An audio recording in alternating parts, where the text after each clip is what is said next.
দেড় দিন পরেও এখনো জমা জল, দুর্যোগের পরেও দুর্ভোগে নাকাল কলকাতা। পুজোর মুখে মাথায় হাত ব্যবসায়ীদের, কলেজ স্ট্রিটে কয়েক লক্ষ টাকার বই নষ্ট। জমা জলে ডুবে ফের রাজপুর সোনারপুর পুরসভায় মৃত্যু। হাইড্রেন পরিষ্কার করতে গিয়ে তলিয়ে গেলেন অস্থায়ী পুরকর্মী, বেশ কিছুক্ষণ পরে দেহ উদ্ধার।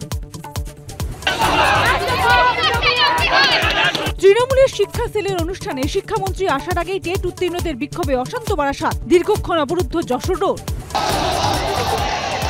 নিয়োগের দাবিতে 2022-এর টেট উত্তীর্ণদের আন্দোলনে রণক্ষেত্র বারাসাত। তৃণমূল সাংসদ বিধায়কের গাড়ি ঘিরে বিক্ষোভ, পুলিশের লাঠিচার্জ। অবশেষে প্রকাশিত 2023-এর প্রাথমিক টেট-এর ফল। 2,80,000 পরীক্ষার্থীর মধ্যে মাত্র 6,754 জন পাস। পাশের হার মাত্র 2.5%। নিয়োগ মামলায় পুজোয় বড় স্বস্তি কারামন্ত্রীর, বহাল অন্তর্বর্তী জামিন। হেফাজতে পেল না ইডি। 25-26 সেপ্টেম্বর হাজিরার নির্দেশ, জিজ্ঞাসাবাদের অনুমতি।